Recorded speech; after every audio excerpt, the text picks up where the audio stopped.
I'm Laura Richardson, and welcome to another episode. We have a specific series we're running for you guys on new construction. So how do you build a home? Today's episode is going to focus on the next stage, on the foundation level. Last time we were talking a little bit about how to find the right lot and pick a piece of land. But there's a lot that happens between that stage and when you get to foundation pouring. So we got to start with the design mode. So design is something that kind of happens offline. You're not on the site, but you're thinking about the usability of the property itself. How is your house going to fit on that lot, and how much can we think about in advance? Sometimes it's really tough for folks because you're having to think about livability when there's literally dirt and sand, right? There's just rock, there's nothing there. And you're having to think, okay, how do I plan to physically be in this house and what's important to me? So a couple of quick reminders. Something that's really important before you ever get to permitting and to foundation is thinking about the design and engineering, which there's pieces of this process that can actually be pretty lengthy as far as time is concerned. So you want to keep your design phase down to a minimum so you don't delay future permitting and the engineers actually having to put their stamp of approval on your design.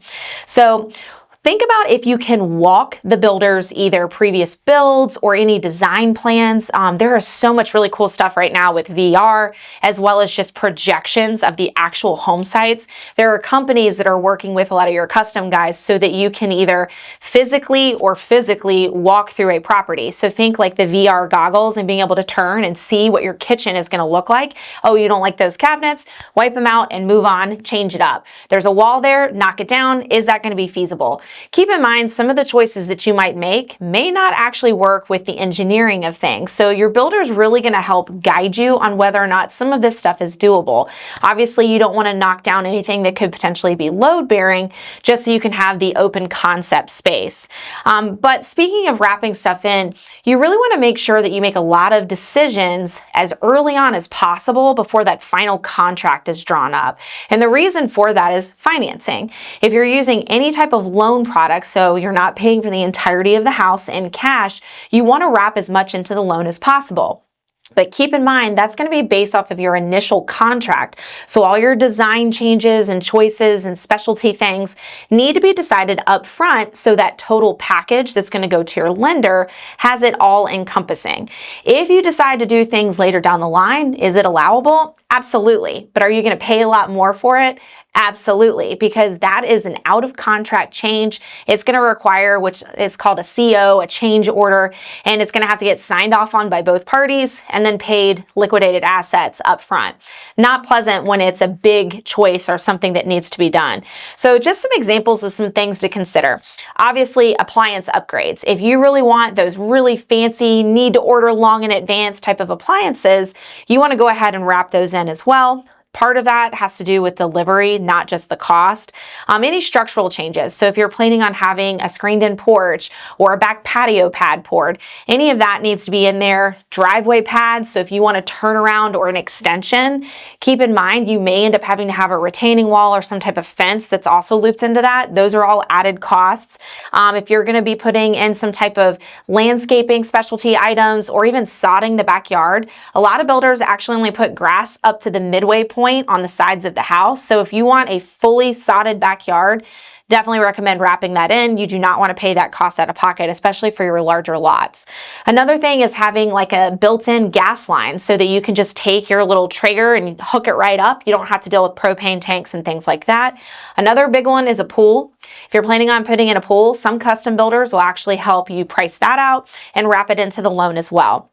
So a huge pro tip here, if you're looking for different file types because you're trying to plan this design, look for something called a CAD file, C-A-D. This is really important because there are actually really great websites that have these organized based on a certain number of bedrooms, bathrooms, size, style, and you can kind of tweak it just like you would an MLS search to find the right one. And it's a good starting point to take to your builder, and then you guys can kind of personalize it from there.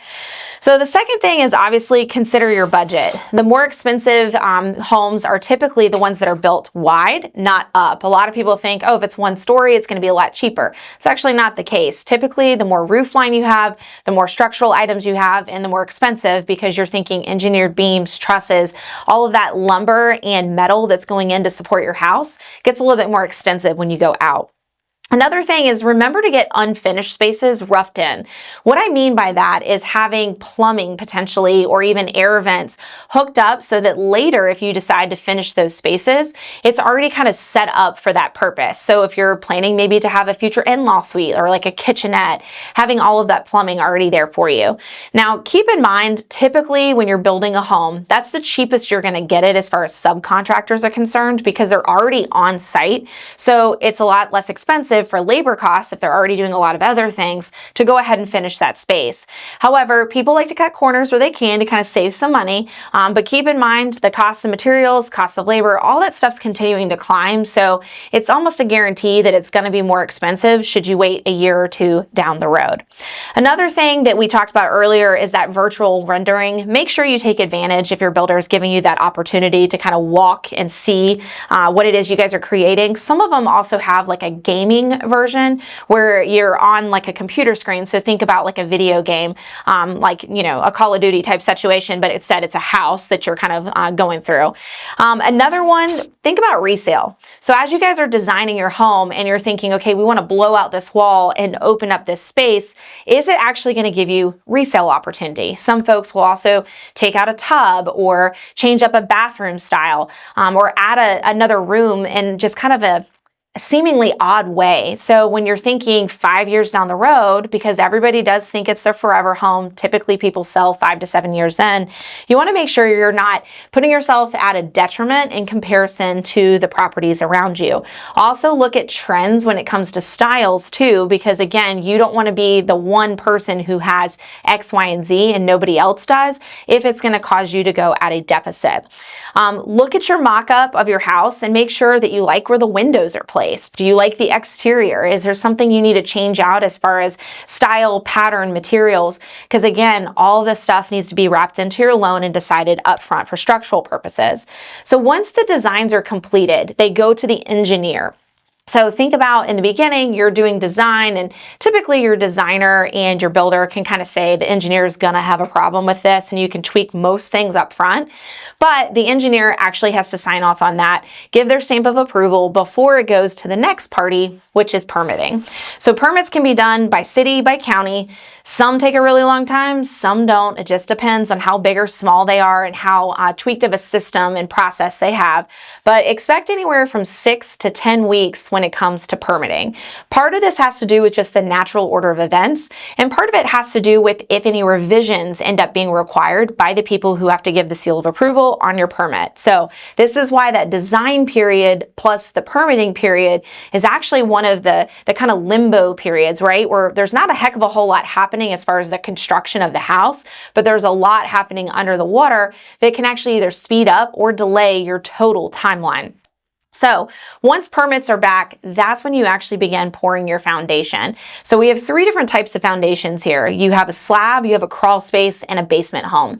Basement homes are really common in other parts of the United States, but not quite as common here in North Carolina.